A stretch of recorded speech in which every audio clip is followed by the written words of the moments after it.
Thank you everyone for joining us for this webinar on the art of making productions look larger, presented by Robert Grobler. My name is Laura Lawrence and I'm the Global Marketing Director at Harman.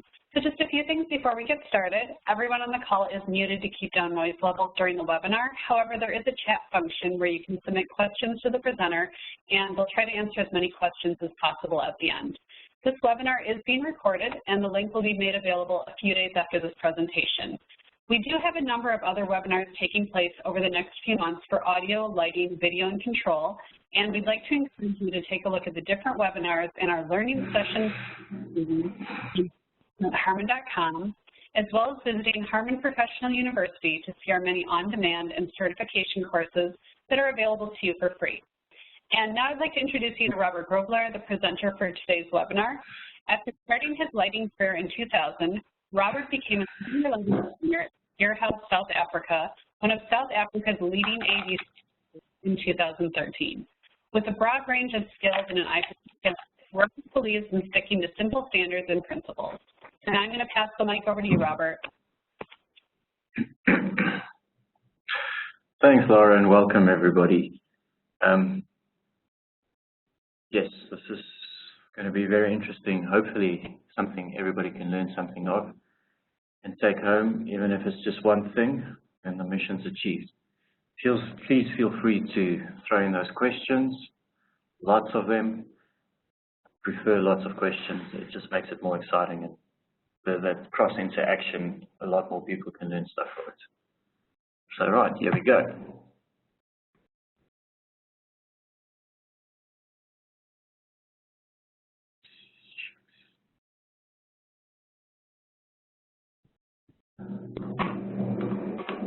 Sorry, give me a second here.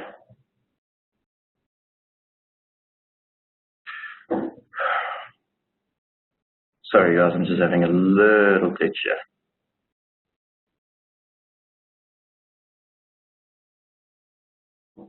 Anyway, we'll just wing it. So why the pressure and expectations for it to look larger? Because everybody always wants that $1 million shot, wants it to look the best.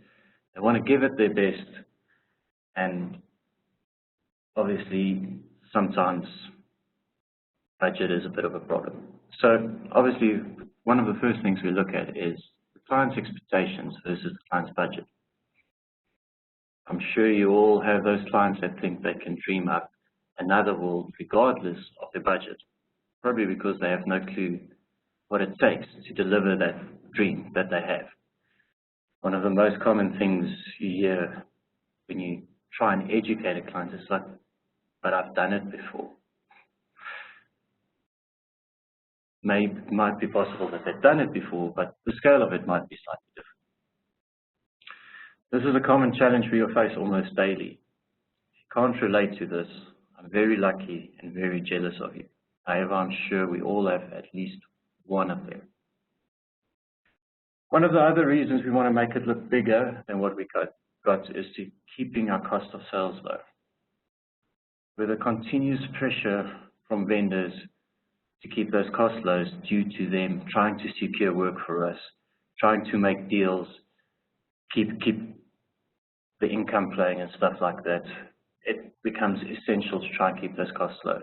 So we have to adapt our style of what we do. We continue to push different boundaries and do the best we can to find a balance and to get the best of both worlds. Sometimes we nail it, and sometimes, well, let's just say the client or the punters don't pick it up, it was a good day. Just as long as we keep on trying. Slightly off the topic there on that, very important note. Probably one of the first tips I want to give you is whenever a client or promoter comes to you with an idea, doesn't matter how stupid it might be or how well you know it won't work, never say no. Always just put up that plastic smile and go, sure, let's try it. Get the client to sit next to you, do exactly what they want to do. You never know, sometimes you might just be surprised.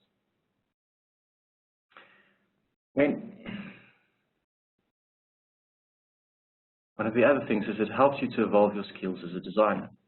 you master the skill of being resourceful with the equipment you have available, it will be a huge benefit in the long run. Clients will even go as far as to share with other clients how much they really need you on their project, regardless of who's working on it. This is a great platform for you to do some cross-pollination with other designers, share some ideas, push each other's boundaries, and mold each other.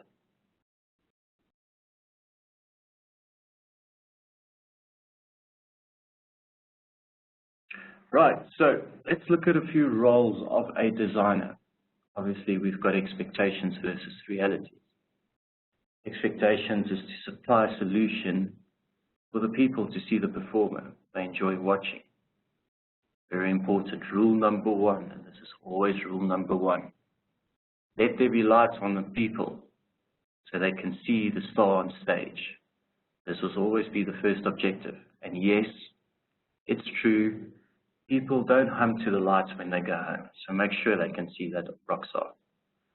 Creative concepts using the art of light is to aid in telling a story. It's your job to create an interpretation of what you hear, what you feel in the music, and to frame a story. Make every look unique. Just tracking back a bit, speaking about humming to the lights. Sorry, noise boys, but have you ever noticed sometimes when people show off videos of concerts they went to, how amazing it looked, and they drop the next comment going, not sure why the sound is so bad on my recording. Just putting it out there, no hard feelings to all the sound guys. Right, in reality, we pretty much do what is expected from us, and a lot more.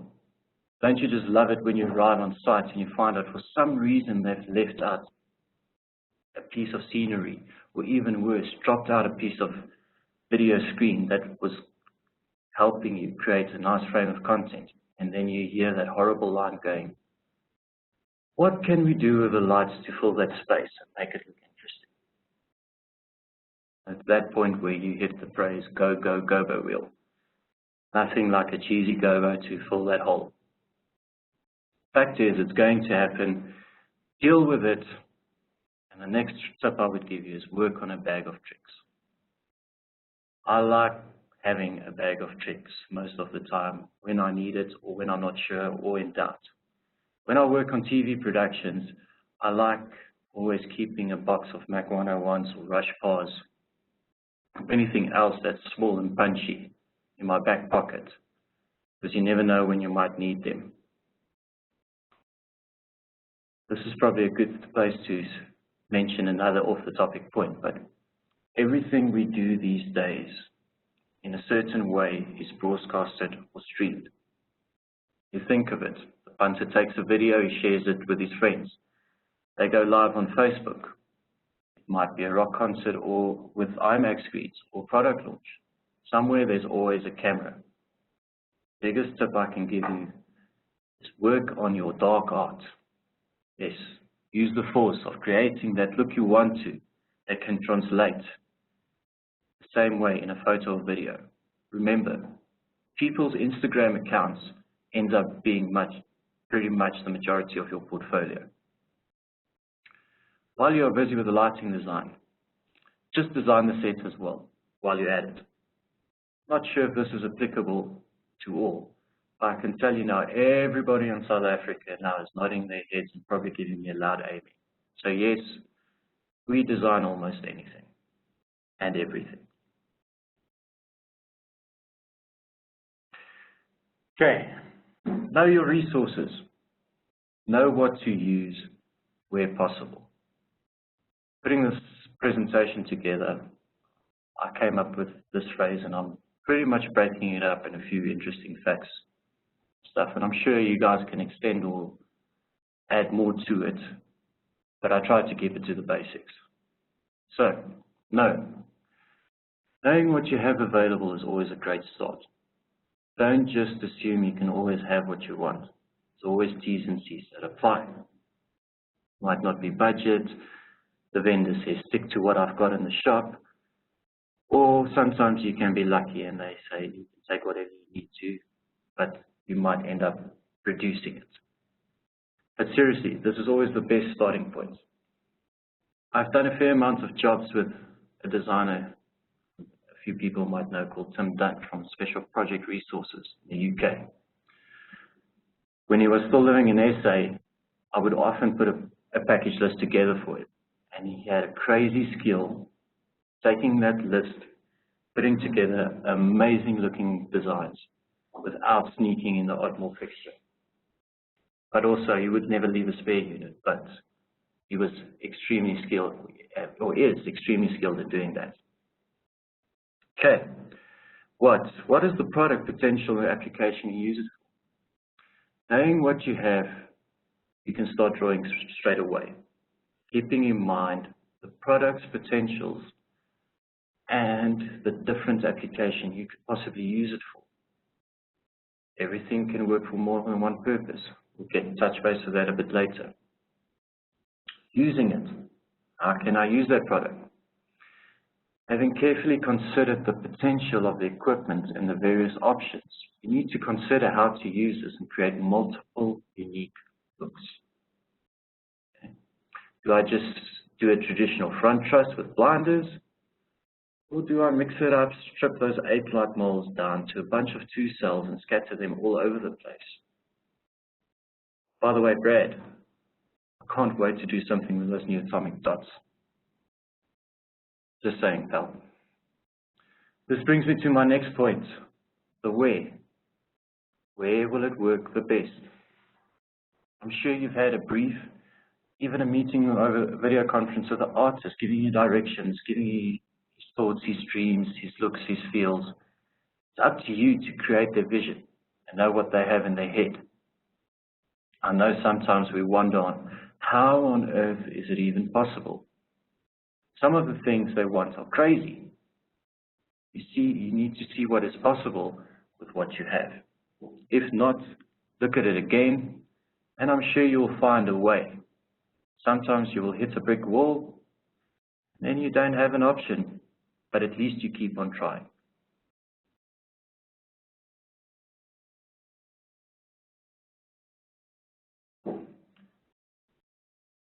Tips and tricks.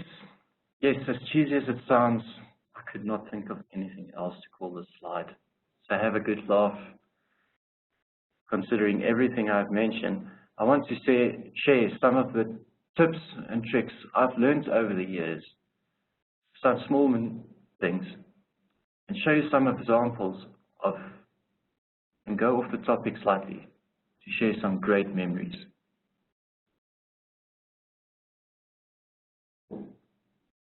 Use those small fixtures. Don't be scared to use those little lights.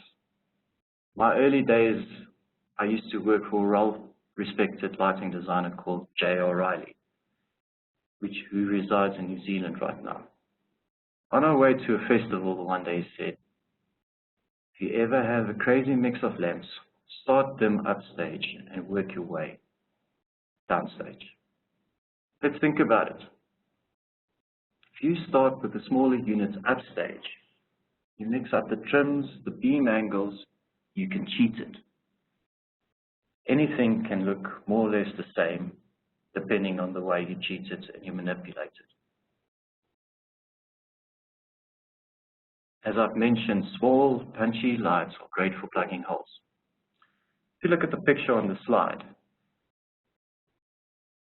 we have created a wall of lights behind the musicians that were fairly far downstage. I mixed it up with a combination of Mac 101s and Rush pots. The only reason for the mix was I only had 48 Mac 101s available at the time. To try and work a design with 5 layers of truss required with 24 fixtures per truss, I had to find a way to create those big thumping moments. So we ended up doing a truss of 101s rush, alternating all around. All the rush parts, due to time and tight loadings, we focused literally straight downstage at a 45-degree angle downwards. The 101s allowed me to mix it up a bit, and it helped to avoid a one-look wonder. Oh, before I forget to mention, This was far upstage on a 25-meter four-polar stagecoach, for those who are familiar with the stagecoach system.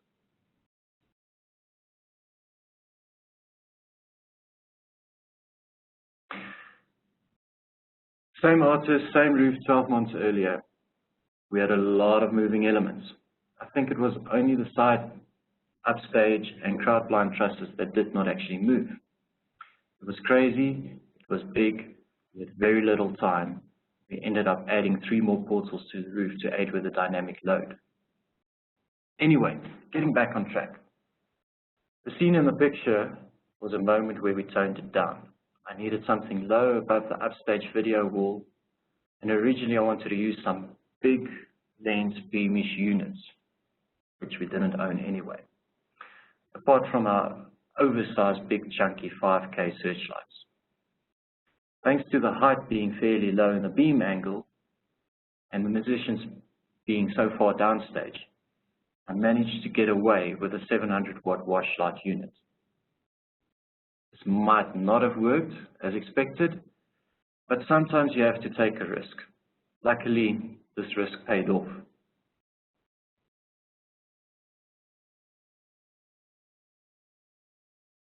Same show, different moment. As I mentioned, we had a lot of moving elements. Now is a good time to tell you that the original design had about 3 times the amount of fixtures. Sometimes it's good to thin out a truss. If you look at the angled diamond-shaped trusses in the pic, you will actually see it's 4 independent trusses. I'm sure you can see my mouse pointers, so if you're struggling to see it, just kind of floating around for that. I really, really love this picture. To be honest, if I had the original count of fixtures on it, it would not have looked the same, which was great. Yes, I could have probably just killed the dimmers, closed the shutters, left the look as is. But with the amount of time we put this in, I wouldn't have probably thought that far. I've got a friend, Thomas, that's most likely watching this, and he once said, "We like black. Black truss, black everything. Remember, black is also a color. Embrace the black." So where do I start? Design your own show and go over the top. Go big and then walk away. After that cup of coffee or that cigarette outside, come back and start using the delete button. Without any emotions, and be objective.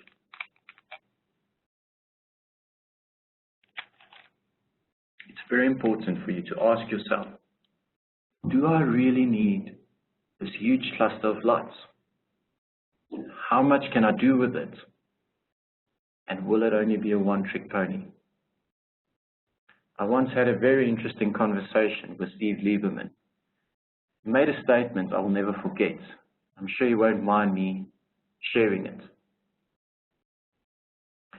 He said, "You know you really have a great design and it works when at any given stage you can stop and take a picture." 5 minutes later, the sun was busy setting. He worked out this amazing big red look, turned around, leaned against the console, struck a pose and said, "Go on, take a picture." And here is my picture. One mad, intense, no idea what will happen next. Amazing job I've ever worked on. It looked amazing. I'm sure most of you are familiar with the format. If not, here's a short, brief rundown. We had 4 stages, 4 crews battling it out, and the crowd chose one winner. The entire stage was approximately 60 meters wide. Only structured time code cue, my desk, was an opening video introduction of the show, introduction of the MCs, and the countdown timers. The rest we all had to make up as we went along because they were battling it out. So, let's take a bit of a closer look at this.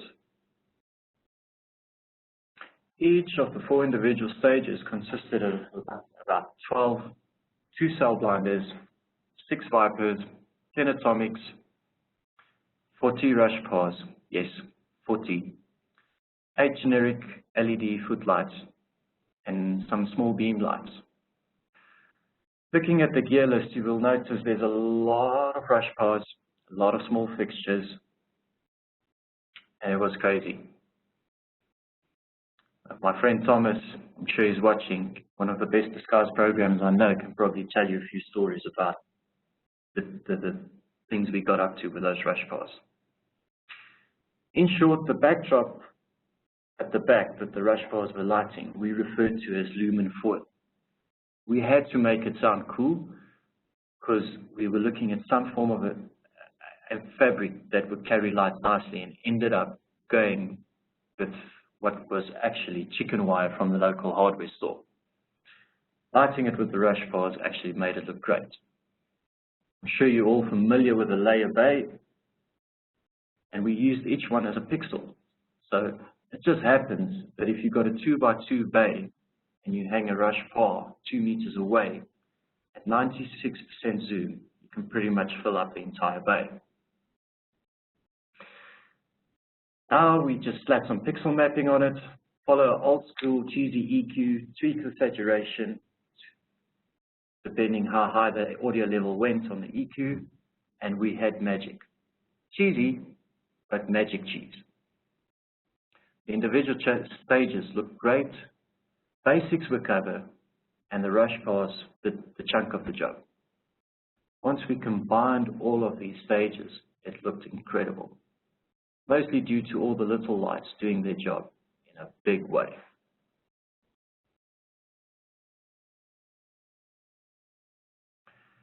Sometimes less is more. Yes, less is more. In the early days of my career, I hated it. I did not agree with it, and I thought this was only applicable to theatre. Then eventually I realized a few things when compiling this presentation and reflecting back on memories of the past jobs. Sometimes by leaving more empty spaces allows the fixtures to do a lot more. Use those units with a zoom. Mix up the trim heights. Manipulate those beam angles. Hey, if you still have Mac 250 on tours at your shop, go dig out those aperture gobos in the little plastic tub everybody just moved one side when they got those lights. Replace those static gobos you don't like, and it will amaze you the difference you can create with those old units. Doesn't matter. Use your resources. I mentioned earlier when you start to design, go big. Don't hold back. Create something amazing and walk away. Here's a perfect example where I went through the motions.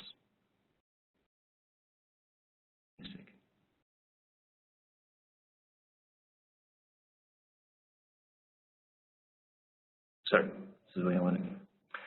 So this is a perfect example when I went through this motions. The picture, even though it was my third revision, it was the first picture I sent to the client. I remember a week later, I landed in Kigali, Rwanda for a conference, and the feedback came from the client. And I quote, "We love it, it looks great, but we want something unique that matches the budget. When people walk into the arena and they see the stage, they need to know they have the delicious food festival." Needless to say, I was over the budget. I tried to push the boundaries, and in a nutshell, I interpreted it as, no, we don't like it. It was during a dinner set during my conference time in Kigali that I've decided, let me take another swing at it. I did something very, very basic. I Googled the festival logo and started using the delete button, and I was on a mission.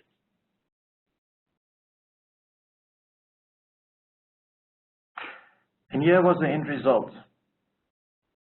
You can see that sometimes adding a bit of cheese works. It is, after all, a food and music festival.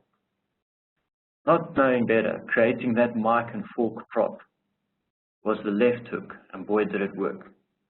I actually got a call 2 days ago from the festival promoters, and they are doing a huge rebranding marketing campaign around the visual look of those two scenic pieces. I managed to keep the big iMac screens from the original design, using the suggestion that I can make them digital sponsor spaces between the performance acts. They use this instead of large prints they used to lit. So now instead of using a boring print, just the sponsors' names on it, we could actually put video in motion and keep it fresh, keeping the audience entertained with the various ads and the brands that were on it. I cut the entire lighting and video treatment on stage in half, and thanks to that mark and fork, they are keeping the look for at least another 3 years.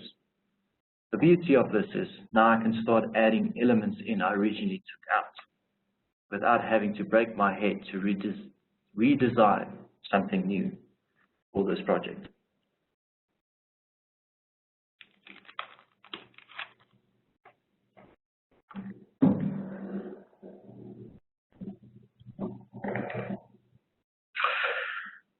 Make everything you use multifunctional where possible. This is one of the greatest, most essential cheats I've come to use, especially when it comes to television work. Make those special.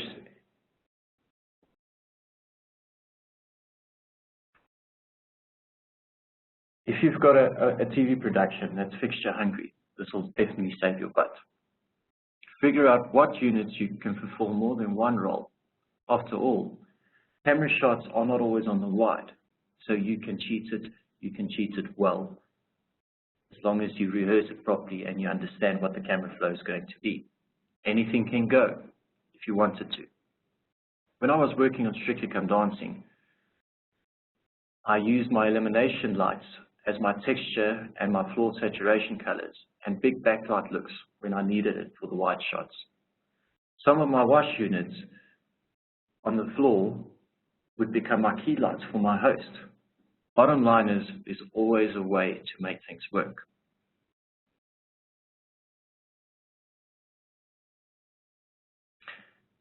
How many of the people you know, or the vendors or the companies out there, still have ACLs? I know they might look a bit like the dog's breakfast, but use them, given that you can still find bowls for them and you have an actual sufficient power supply for them. In the far distance background, no one will see how dinged up they are. If you don't have ACLs and it's too expensive to go for that beam look, use some rush bars. It is up to you to know how you want to cheat it. In the picture here, I used, I think, 16 bars of ACLs in the far distance for backlights on the audience for a music show. And every time they had to do a reverse shot during a performance, I could ramp them up, giving it a bigger, brighter look to it. So use those audience key lights in a reverse shot, and they will make great candy performances when they shoot the reverse shot into the audience.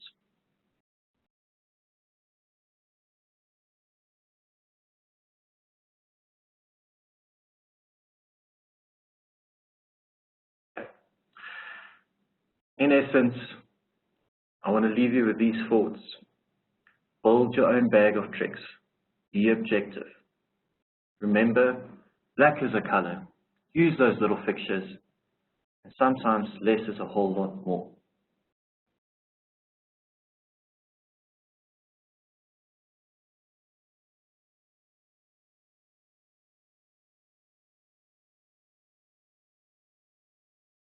Brad? Hi, Robert. Great presentation. Hi. Thanks, man. All right. Let's see here. We have a few questions that came in. The first question is, what was the smallest size rig you had to make work for a show? One of the smallest rigs I had to make work for a show. Sure. If I really have to go back in time, I would say I was quite renowned for doing small little tours with local artists with only 4 4 Mac 250s and 2 bars of 6. Good old lamp bars. Pardon? Okay, the next question is, what is your favorite less is more moment that you created?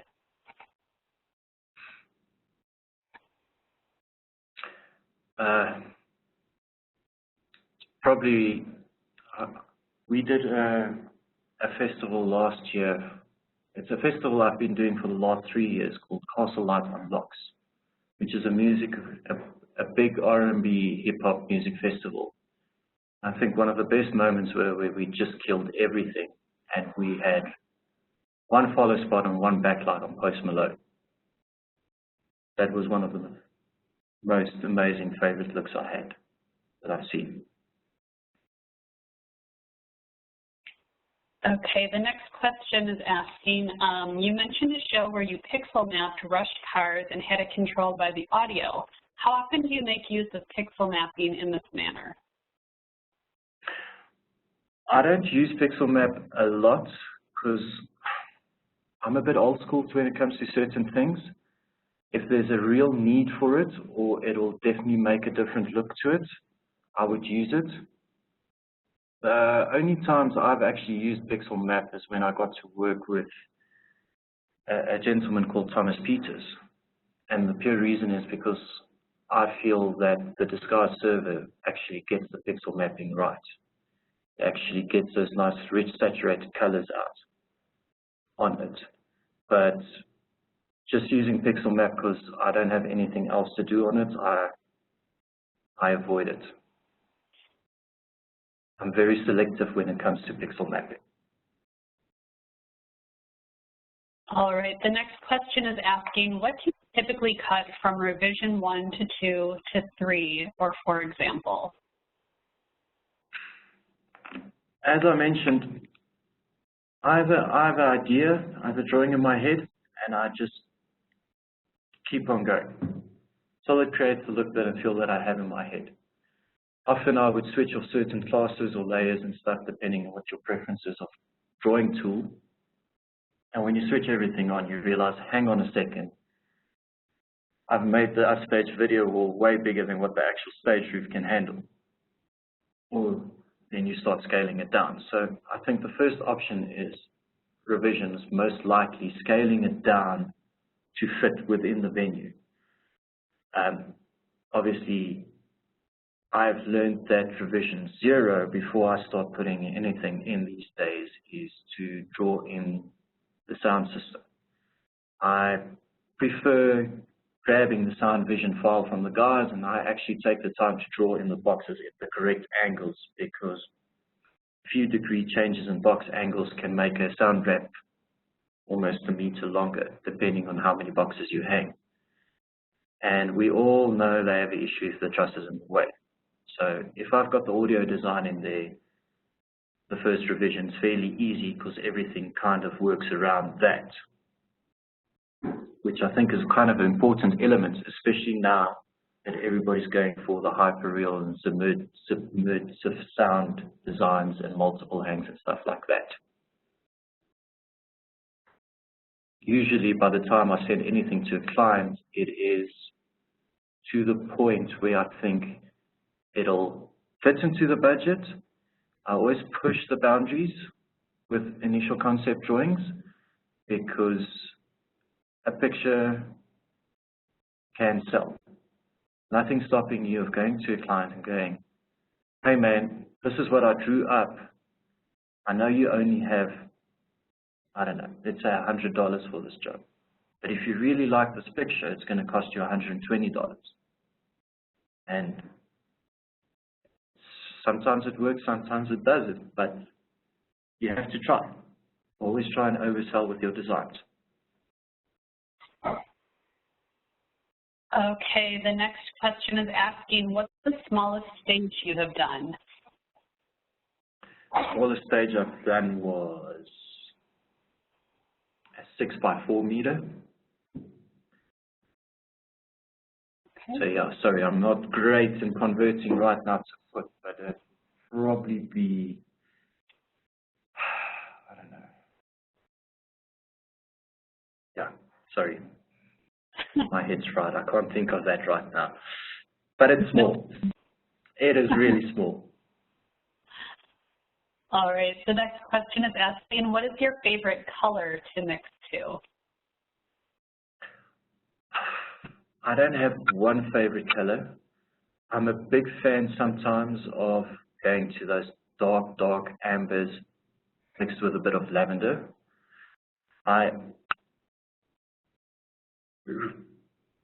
Most of the time I try and not exceed 2 colors. Sometimes I push the boundary to 3, just depending on if I feel it needs that extra color to help give more depth of feel to it. But nothing in particular. I'm probably the least greatest fan of green, because not a lot of people look great in green. And of course, being in Africa, there's one rule in Africa: never light a black person in green. It looks terrible. So yeah. Okay, it looks like that was the last question that came in. If anybody has additional questions. Laura, this is Brad again. This is Brad. I have one more question I'd like to ask Robert. Sure. Robert, when you're doing your shows, are you just designing, or do you work with a programmer and/or a lighting director? And if you do, how do you get them to see your vision and understand working with less and more and translating to those big looks, going from the designer to the programmer operator? Okay, so on my own shows that I design, I am pretty much the designer and the programmer and the operator. Depending on the size of it, I might get a second programmer and operator in. We've got a learnership at our company, and I've taken 2 young lads in the last 5-6 years, and I've pretty much tried to train them and teach them everything I know. One specifically, our relationship and our work skills are of such a nature, if we are in a multi-user instance on a show busking away, we pretty much just look at each other and we know what needs to happen. But that's getting to work with everybody, spending a lot of time with each other. There is often cases where I work with other designers, and I prefer taking up the supportive role where I will look after them, let them take the lead, make sure it happens, do the grunt work. And it's fairly easy in the context of you just need to, from the word get-go, communicate, go, this is what I'm going to do. Will this help? Are you cool with it? And then just do your best you can. I found in the last 3 years, with the size and the scale of shows growing, that it's important that as a designer from the show, even the operator or programmer, we need to show support to the local lighting tech plugging up the lights as much as he wants to support you and make sure he gets it in on time so you can do whatever you need to do. Hope that answers the question. Yes, thank you very much. It looks like we had another question come in while you guys were talking. So this one says, so given that you've done some really large shows, do you feel that you have some way of adapting the big feel down to smaller shows, be that a small venue or a tougher budget? Sorry, Laura, you broke up there for a second. Can you repeat the question, please? Of course. It says, so given that you have done some really large shows, do you feel that you have some way of adapting the big feel down to smaller shows, be that a small venue or a tougher budget? Absolutely. I mean, that's where I've started. When building this presentation, I was actually looking for a whole bunch of archive photos of the early 2000s, which unfortunately I could not find, where in a certain genre of music in South Africa, I was pretty much the king of taking 12 fixtures and 4 lamp bars and making everything look greater and bigger. The current picture on the Q&A slide, that's usually the launch of a new project for that artist. And after that, we go to smaller arenas and stuff, and we literally chop the look and feel up by 75%. So we reduce it to a 25% rig of that. And I think that's an important thing where the role of less is more comes in.